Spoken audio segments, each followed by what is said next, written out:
नमस्कार. वेगळे रंग आयुष्याचे या कथामालिकेत आपलं स्वागत आहे.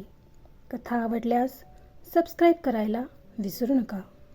वेगळे रंग आयुष्याचे भाग 97. त्या दिवशी शर्व आणि अमूला सोडून बाकी सर्व गावी निघून गेले. देशमुख निवासमध्ये अमू आणि शर्वशिवाय कोणीही नव्हतं. असेच 4 दिवस झालेत. या 4 दिवसात शर्व सतत अमूसोबतच होता.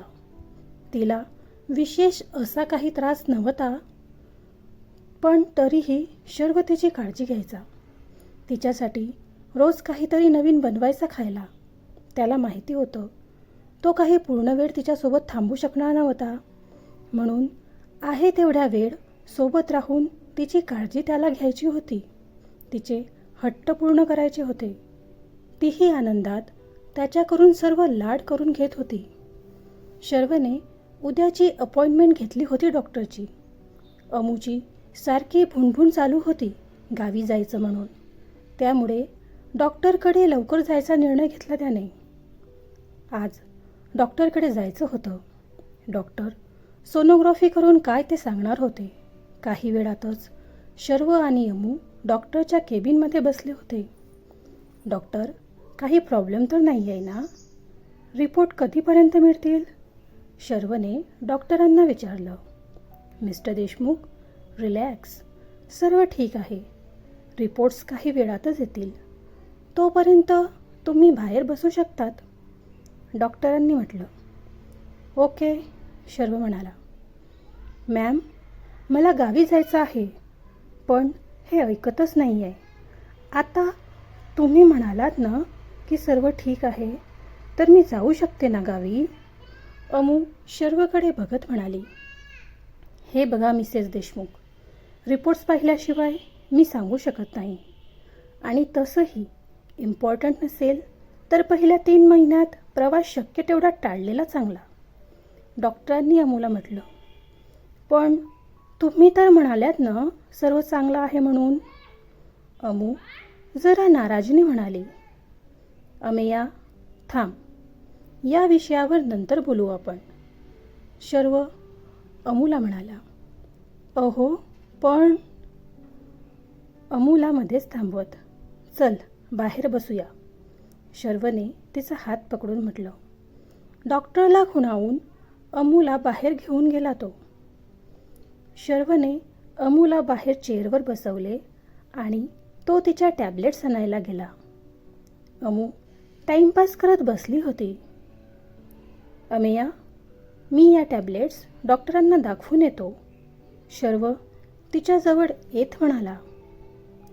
आता कशाला जाताय? रिपोर्ट्स बघायला तर जायचं आहे ना, मग तेव्हाच टॅब्लेट दाखवा ना, अमूने शर्वला म्हटलं. अगं, टॅब्लेट्सच्या पॉवरचा काही प्रॉब्लेम असेल तर आता लगेच चेंज करून आणता येतील ना, म्हणून. नंतर आपल्याला विनाकारण लेट होईल घरी जायला. तू बस, मी आलोच, शर्वने तिला म्हटलं. तसं तिने ओके म्हटलं. शर्व डॉक्टरांची परवानगी घेऊन आत गेला. बसा मिस्टर देशमुख, डॉक्टरांनी शर्वला म्हटलं. हो, काही प्रॉब्लेम आहे का? तुम्ही असं एकट्यात का बोलवलं मला? शर्व डॉक्टरांकडे बघत म्हणाला. हो, म्हणजे प्रॉब्लेम नाही आहे तसा, पण काही गोष्टी तुमच्या निदर्शनास आणून द्यायच्या होत्या. मला मागच्या वेळेसच डाऊट होता, पण आता सोनोग्राफीमध्ये कन्फर्म झाला आहे की तुम्हाला 1 नाही 2 बेबीज होणार आहेत. ट्विन्स आहेत, डॉक्टर हलक्या हसत म्हणाल्या. काय? पण कसं? म्हणजे खरंच 2 बाळांचे पॅरेंट्स होणार आहोत आम्ही? शर्व आश्चर्याने म्हणाला. हो, ट्विन्स आहेत. तुमच्या वाईफसमोर मी मुद्दामून नाही सांगितलं, कारण मला वाटतं त्या मानसिक दृष्टीने अजून तयार नाही आहे.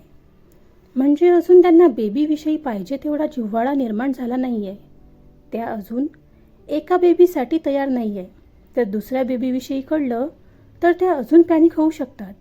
त्यांचं BP वाढू शकतं, जे की या अवस्थेत चांगलं नसतं. डॉक्टरांनी शर्वला म्हटलं, तुमचं म्हणणं बरोबर आहे. सध्या तिला याबाबतीत न सांगणंच चांगलं आहे. पण डॉक्टर, ट्विन्स आहेत तर काही वेगळी काळजी घ्यावी लागेल का? मी एक आर्मी मॅन आहे, त्यामुळे मला माझ्या ड्युटीवर परत जावंच लागणार आहे. मी काही पूर्ण वेळ तिच्यासोबत नसणार आहे. अशा वेळेस काही प्रॉब्लेम तर नाही येणार ना? शर्व काळजीने विचारत होता. नाही, शक्यतोवर असं काही होणार नाही. शिवाय तुमची फॅमिली तर असेलच ना त्यांच्यासोबत, तुम्ही नसताना. डॉक्टरांनी म्हटलं. हो, ते तर राहतीलच. शर्व विचार करत म्हणाला. मग सध्या तरी काही प्रॉब्लेम नाही आहे आणि प्रॉपर काळजी घेतली तर पुढेही काही प्रॉब्लेम येणार नाही. डॉक्टर शर्वला आश्वस्त करत म्हणाल्या. ओके, आणि मग आता प्रवास कितपत सेफ आहे तिच्यासाठी? जाऊ शकतो ना मी तिला घेऊन गावी? शर्वने विचारलं. खरं तर अशा अवस्थेत शक्य तेवढा प्रवास टाळावा. पण तुम्ही काळजी घेणार असाल तर जाऊ शकता. पण तुमच्या वाईफची पूर्ण काळजी घ्यावी लागेल. जेवण, औषधे सर्व टाईमवर द्यायचं आणि प्रवासात पोटाला हादरे बसणार नाही याची काळजी घ्यायची. डॉक्टर प्रिकॉशन सांगत होत्या. Okay, thank you doctor. तुम्ही तुमचा बहुमूल्य वेळ माझ्यासाठी राखून ठेवलात. माझ्या सर्व शंकांचे व्यवस्थित निरसन केलेत. त्यासाठी खूप खूप आभारी आहे मी तुमचा. शर्व मनापासून म्हणाला. इट्स ओके, कामच आहे आमचं ते. डॉक्टरांनी म्हटलं. तसं शर्वने एक स्माईल केली. शर्व अमूला घेऊन घरी आला. काय हो, रिपोर्ट्स आल्यावर मला का नाही बोलवलं डॉक्टरांनी? तुम्ही एकटेच कशाला गेलात? अमू शर्वला विचारत होती. अगं, मी टॅब्लेट्स दाखवायला गेलो तेव्हा रिपोर्ट्स आलेलेच होते. त्यामुळे सर्व काही ठीकच आहे, फक्त काळजी घ्यायची आहे हेच सांगितले डॉक्टरने. म्हणून मग मी तुला बोलवलं नाही. शर्व म्हणाला. हो, पण मी गावी जाऊ शकते हे त्यांना विचारायचं होतं ना. अमू शर्वला म्हणाली. अगं, मी विचारलं आहे डॉक्टरांना ऑलरेडी. त्या हो म्हणाल्यात. फक्त खूप जास्त काळजी घ्यावी लागणार आहे.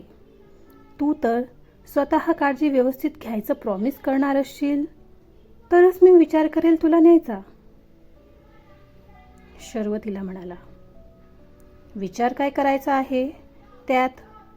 मला जायचं आहे म्हणजे आहे. मी काही ऐकून घेणार नाही. अमू गाल फुगवत म्हणाली.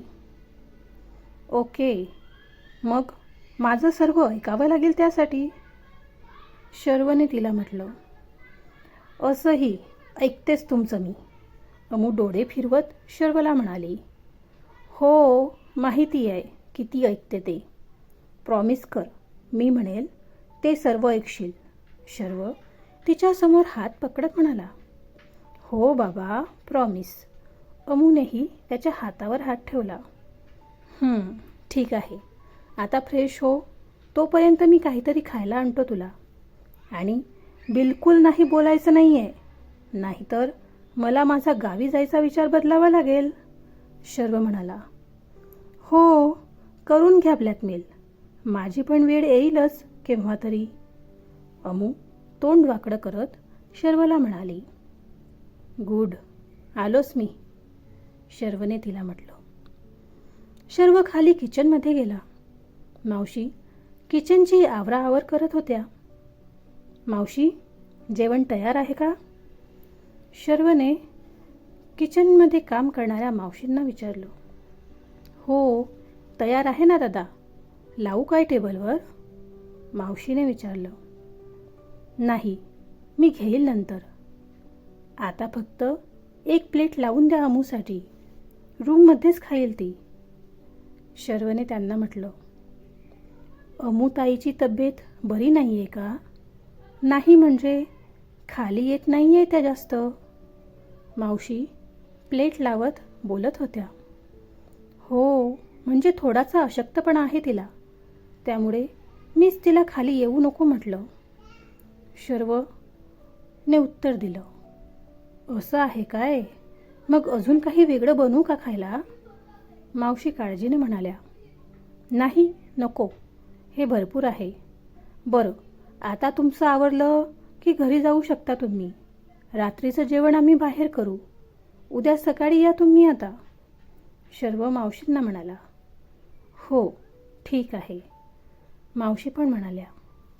शर्व प्लेट घेऊन रूममध्ये आला तेव्हा अमू फ्रेश होऊन कॉलवर बोलत होती. शर्वला बघितलं आणि तिने शर्वसमोर मोबाईल पकडला.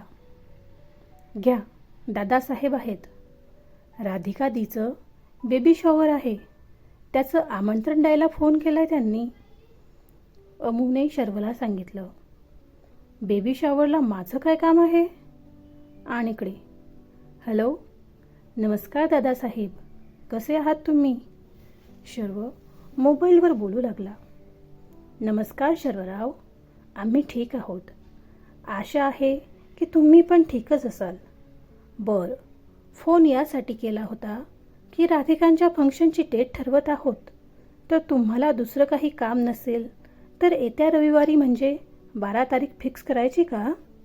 दादासाहेबांनी तिकून विचारलं. अहो दादासाहेब, ते तर लेडीजचं फंक्शन असतं ना, मग माझी काय आवश्यकता आहे तिथे? शर्वने म्हटलं. आवश्यकता म्हणून नाही शर्वराव, तुम्ही जावई आहात आमचे.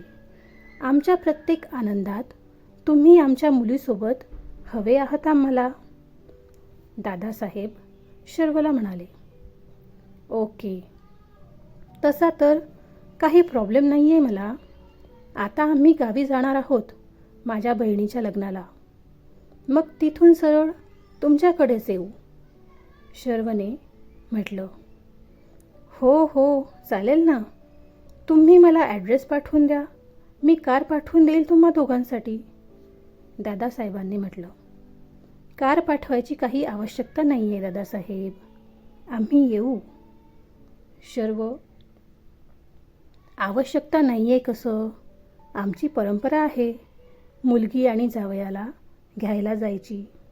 राधिका आणि निखिलरावांना घ्यायला आम्हाला जावं लागणार आहे, नाहीतर आम्हीच आलो असतो. दादासाहेबांनी शर्वला म्हटलं. दादासाहेबांचं बोलणं ऐकून शर्वला अचानक काहीतरी क्लिक झालं. दादासाहेब, एक रिक्वेस्ट होती. कार नका पाठवू, पण शक्य असल्यास तुमचं चॉपर पाठवू शकता का तुम्ही? शर्वने विचारलं. रिक्वेस्ट नाही शर्वराव, आदेश द्यायचा तुम्ही. तुम्ही सांगा फक्त केव्हा, कुठे आणि किती वाजता हवं तुम्हाला चॉपर, तेव्हाच हजर होईल. दादासाहेब म्हणाले. आता इथून गावी जायला आणि गावावरून तुमच्याकडे यायला चॉपर हवाय मला. शर्वने त्यांना सांगितलं. हो नक्कीच, तुम्ही वेळ सांगा तेव्हा पोहोचून जाईल. दादासाहेबांनी म्हटलं. थँक्यू. शर्वराव म्हणाले. चालेल, ठेवू मग फोन, तुम्ही कळवा नंतर. दादासाहेबांनी म्हटल्यावर शर्वनेही चालेल म्हणून बोलून कॉल कट केला. अमू त्याच्याकडे प्रश्नार्थक चेहऱ्याने बघत होती. काय, अशी काय बघते? शर्वने तिची नजर बघून म्हटलं. तुम्ही चॉपर का मागवलं? अमू जरा आश्चर्याने म्हणाली. कळलं नाही काय तुला? लहान आहेस अजून. सोड, जायची तयारी कर, उद्या जायचं आहे आपल्याला. असं बोलून शर्व अमूची खाऊन झालेली प्लेट घेऊन बाहेर गेला आणि अमू त्याच्याकडे बघतच राहिली. शर्व चांगलीच काळजी घेतोय अमूची, आणि घेणार का नाही? ट्विन्स जे आहेत. एका इन्व्हेस्टमेंटमध्ये डबल प्रॉफिट. आता गावी अजून काय काय घडतंय ते बघायची उत्सुकता असेल ना, ती उत्सुकता तशीच ठेवा, कारण गावी अजून बरेच धमाके होणार आहेत. तर सोबत रहा आणि वाचत रहा वेगळे रंग आयुष्याचे. धन्यवाद.